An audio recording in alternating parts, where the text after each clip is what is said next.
When I heard the first time about Preparing for Life, it was in the Rotunda. It was actually my first visit, and one of the girls came over to me and introduced herself, explained what it was all about. So I said, I'll give it a go, sure, what harm. There was a big gap between me first and me last, so I was very, very nervous. So my partner was with me and we said, well, what harm was I going to do just to get the information? When I started the programme with PFL, it was quite daunting. It was quite scary to know that you're going to be doing these things for 5 years at least. But the experience and the support I got from Sarah Jane and the other girls, the team of Preparing for Life, was very encouraging. Sarah Jane used to come to me from PFL to my house on a fortnightly visit, and she'd come in just like a normal chat. We'd have a chat about the kids, well, about Jaden at the time, and then she'd run through the tip sheets. So she'd basically give me my folder, well, I got a folder, and she'd give me my tip sheets to go into it and read through it. Now she'd go down through them and explain to me what they are, but it's up to me whether I use them or put them into practice or not. So if I didn't do it, I lose out on it, but doing it, I gained stuff, and I gained positive confidence and seeing a difference in Jaden by doing the tip sheets. Well, the biggest changes I made with the Preparing for Life was everything. Because I had a 16-year-old child, well, teenager, and I done everything totally different, from routines to feeding to play to everything, the discipline. From 1 to 10, everything had changed. Nothing was the same from when I had Lorna to when I had Jamie. Even the pregnancy, everything was totally different.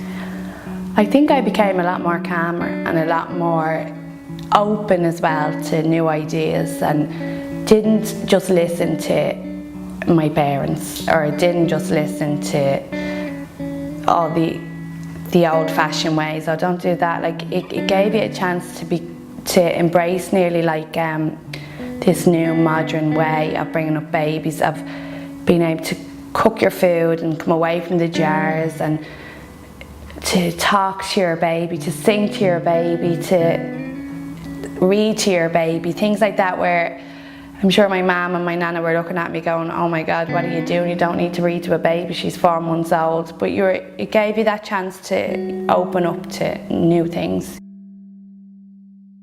Once I found out about the programme, they told me then it was from pregnancy right up to 5 years. And with that, they went through all the steps of pregnancy, healthy eating and my birth plan, any nerves I had about going into labour or anything, we went through all them. There was different tip sheets for everything. So I went through them, and with Sarah Jane, I made my birth plan. I knew what was going to happen. I had no surprises other than when baby was going to come. And just kind of, well, with me, I was a very picky eater. So with Preparing for Life, they helped me change my eating habits and be better healthy for me and the baby. And we got ready then for birth. Preparing for Life, my mentor was a big influence on prepare your baby's food first. I would have just bought jars, you know, but no, she taught us how to cook it. I did a cooking class with Preparing for Life on how to make the baby's food, freeze the baby's food, so it was all natural and things like that. So that was would have been a big thing I did different. The tip sheets were really good, as in, you know, for food, you know, what types of food you should be eating, how, you know, about getting a balanced diet and keeping the sugar intake down low. Some foods that like people actually think are good for you, you know, are actually really full of sugar, and you're wondering why the child is running around crazy after having them, you know. So the tip sheets are really good on that. The exercise routine with Jamie was he's always been active from the time, like he could walk, we'd bring him for a walk, he'd walk forever. He loves walking, loves when the days are fine, we bring him to the park, swimming. Like the handouts we got, like when he was only learning to walk, was how to keep him active. They would have told me at the start, like, about him getting out into fresh air and not being in front of the TV all the time. And I watched a few clips. I think there's an American man showing you about what if always on the iPad and always on the telly. So we did stop it with Callum because my older young fella would have watched a lot of telly. So Callum's been out, he's out in the garden. If he's not out in the garden, he goes for his sports. One of the tip sheets I did get about feeding would have been one to let him hold a spoon. It doesn't matter where it goes, just once he's learning. Brushing his teeth was another thing, because I used to brush his teeth, so he started brushing his teeth and dressing himself. The tip sheet on dressing himself was very good, because when Callum felt I was like praising him, oh very good, well done for doing that, he went and tried more. He'd go for the shoes where I'd only let him put his top and his bottoms on, and when I read the tip sheet, to just let him go as far as he can. Even if you're rushing in the morning, have that extra little bit of time to let him do it, and he feels like he's grown up and he's being a bigger boy. So that was from the tip sheets I would have learned from that. The good thing about preparing for life, it prepares them for going to school. Our mentor came out with the whole checklist of what they should, where they should be, as in ability wise, to go to school. So he should be able to put his own runners on. He should be able to, put up his trousers and do his button and stuff like that.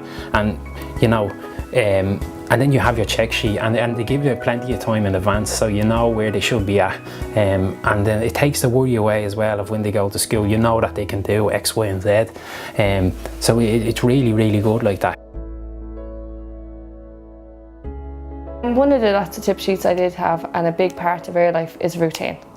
Definitely getting a schedule together and keeping to a routine was key for our family, especially with Jaden.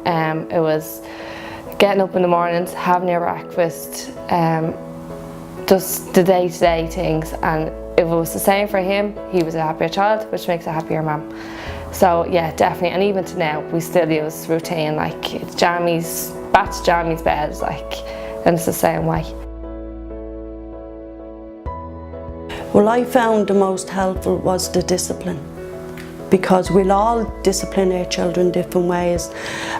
And with Lorna, God love her, as I said, I shouted. She was often smacked if she didn't do what she was told. Where Jamie, I never done that. I go down to his eye contact with him.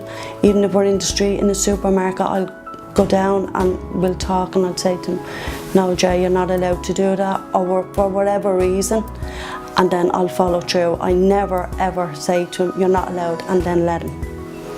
I follow through. Consistency was a big, big part. I would have always gave up.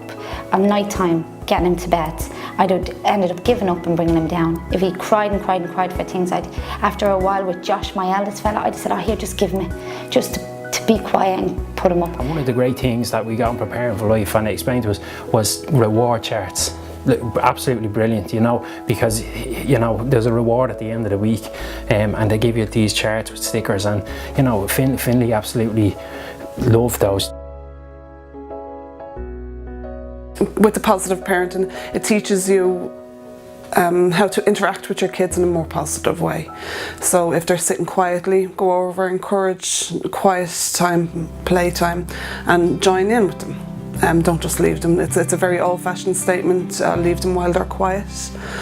Don't just leave them, sit and play with them, read, play, do a jigsaw, play dolls, whichever. Another thing was, be careful of the way you speak. Always try and speak positively to your kids, and that will make them be positive as well.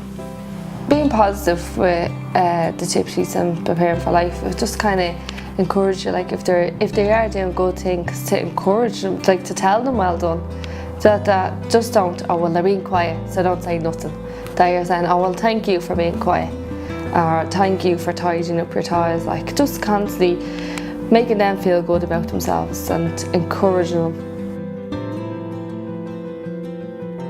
Like when they're younger, he wouldn't be able to maybe mentally play with other kids and sharing. But it told you by what age, he should start sharing now and start interacting with other children. It was really helpful, because stuff like that you do worry about, because you want to make sure that obviously your child can play with other children and share, So like to know by the tip sheets by when he's 18 months, he should be able to do this and that. It was really helpful, I have to say. School, like when he started play school, he was a bit clingy. and for him to break away. It was, you know, a big thing for me as well to let him go. He's my baby. But he broke and he settled in fantastic. Now he started big school last September, and even the principal has approached me about him. He's so happy. He plays well with other children. He doesn't show aggression towards any other child, or he knows how to share, and he's just affectionate to everybody. Also, on some of the tip sheets would be how to make your own Play-Doh, and which was really great, or how to make like rattles using rice and stuff like that, you know, stuff that you can do in your house and you don't even need to leave, and you don't need to spend any money. And all that was still in the tip sheets. And then them packs you were given, like the toys were so educational, and so like you could see the hand-eye coordination being used the whole time and stuff like that, and it made me very aware of what toys to buy. Like I thought, oh, how many again? I'll buy Barbies and things like that. But no, these toys were great that we were given. Really, really were. Playtime, there's no telly, there's no distraction. It's either maul it or he'll play with water. I've often just brought him out the kitchen and done spuds and let him peel spuds and dip them in the paint, or, you know, something totally different. Jamie's more, I'm more hands-on with him. His brain just constantly wants to be fed, so like drawing, colouring, water games, it's one-on-one most of the time with him, you know, to keep his mind busy. They were very basic toys, like, and would kind of remind me of when I was small, when there was no computers, so they're proper old school toys, but he got hours of entertainment out of them. Stuff like shapes going into a box. Another great one was a wooden shoe with the lace, so he puts his foot inside it and tries to learn how to tie his lace. Brilliant, like, you know, very simple, but got so much fun out of it. It's very important to read from the very start all the way through, and it's like your bonding time as well. It's a really important time for you and your baby and your child as they grow up. Preparing for Life taught me a few tips about how to read with Callum, and when I'm reading with him, to look at the pictures. Now I started reading with Callum from very, very young, because it used to mellow him out. When he was in bed, as I told you before, he wasn't sleeping much, so reading was very relaxing for him. And that has worked for Callum now, because his teacher has told me they go on levels, like A, B, C. In the books there's a grade at the back of it, and he's up in the higher level from reading. Even down to reading the newspaper, breaking up the words. He's always done that, and that was because I was introduced to it through Preparing for Life, and I done it with him from a young age, so it's still benefiting him. Books were not on my radar to be buying, and I never thought to read to a baby, but with Sarah Jane, my mentor, reinforcing it the whole time, and because you're given the books, it was such a great thing. It really, really was. And now Maisie is just, her speech was perfect and is perfect now. Her imagination is so vivid. She loves books. She really, really loves books. For a child that's being raised with just one adult and no other children, she is so confident and so aware of her surroundings, and such a beautiful little girl, and so friendly and so happy, and I'm so proud of her. But I think Preparing for Life should be proud of her as well, because they helped me so much along the way. Finley is a little bundle of joy, I have to say. He's a kind of happy-go-lucky child. He's a good, well-rounded child. He mixes well.